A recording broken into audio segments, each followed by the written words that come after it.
Alright, this one is quite fun. It's ramen noodles, but it's actually Japanese style ramen noodles. It doesn't use that nasty little flavor packet that comes with the noodles. So let's get to work. So for the dashi, I have some kombu.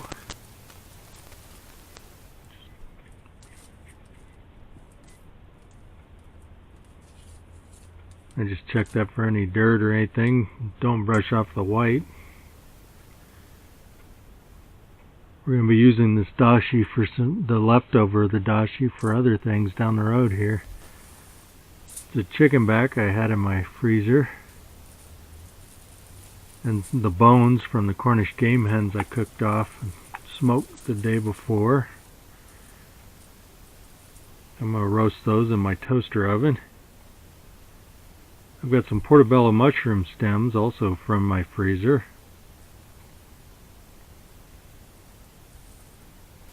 Let that cook for a bit, and then I'll take out the kombu and the mushrooms.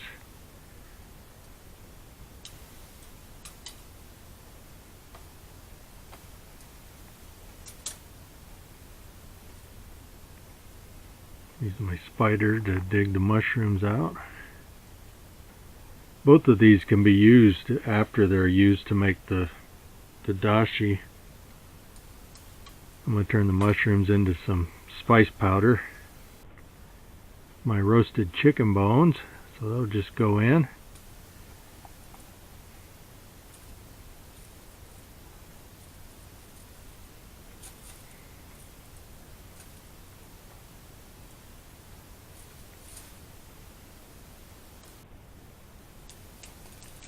Throw in a bit of bacon.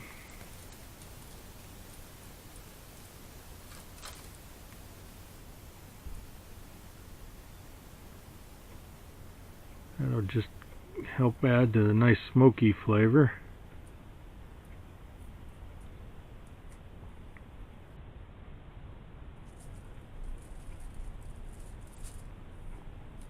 Some celery pieces. Skins from a couple red onions. And some asparagus ends.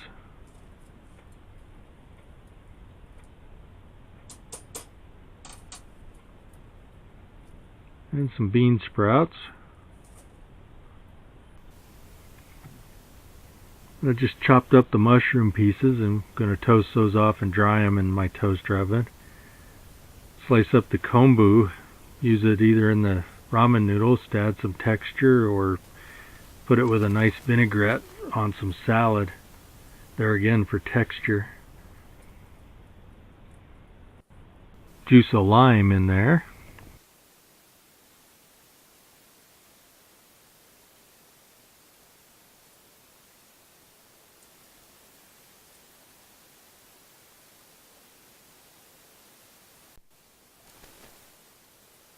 And then cut my smoked pork chops into strips.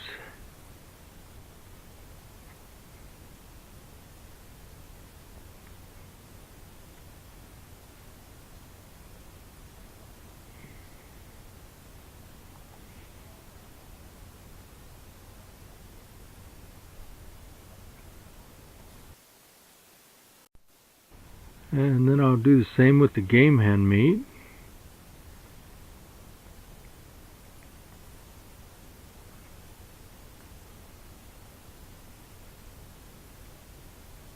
I prepped all that the night before after I smoked it off.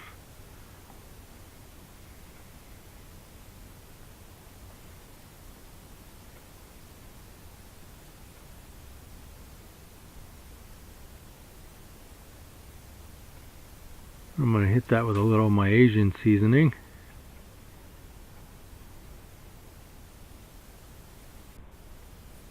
And then I'm going to cut a couple of these nori strips into squares.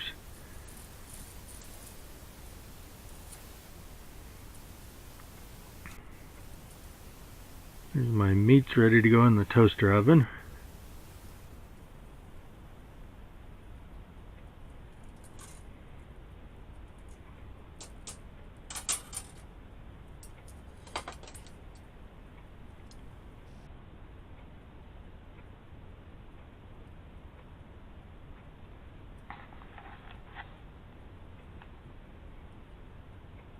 I'm just pulling the bacon and the chicken bones out to give to the cats outside. Then I'll strain the dashi.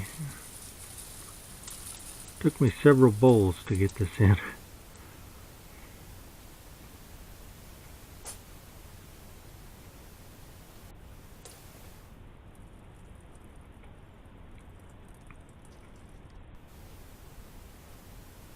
Nice rich dashi there.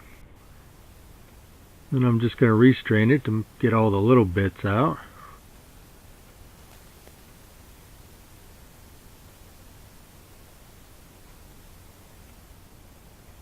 Like that stuff there. There's our toasted meats to go on top of the ramen. Water's all ready for the ramen to go into.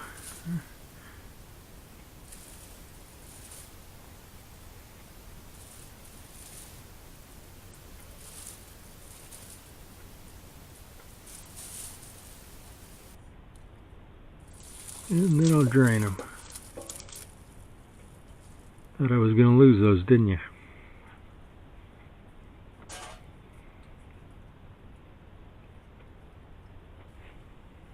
And then a splash of soy in the dashi. Alright, and I've bowled up some of the noodles. Top it with some chicken and pork.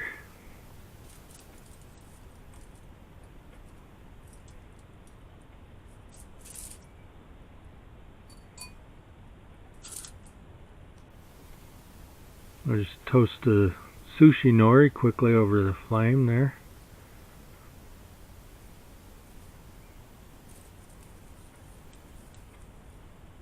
A pan or a griddle is a lot better way to do that.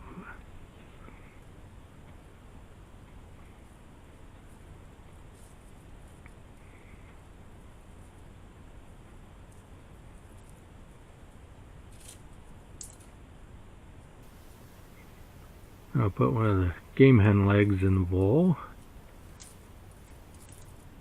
Piece of the nori. Some dashi over that.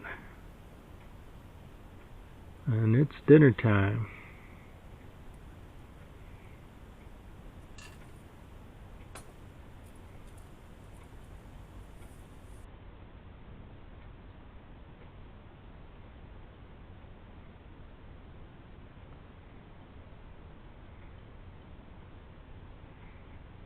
Well, those look good.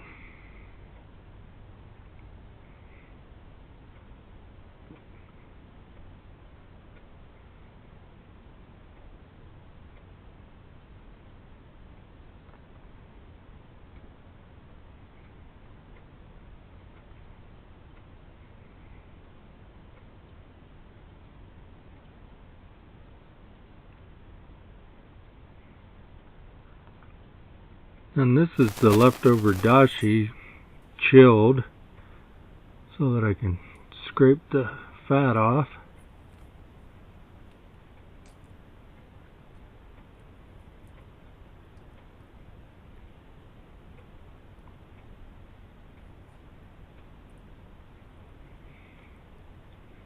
And that's schmaltz and pork fat, so that's great to make dumplings or cook with or whatever.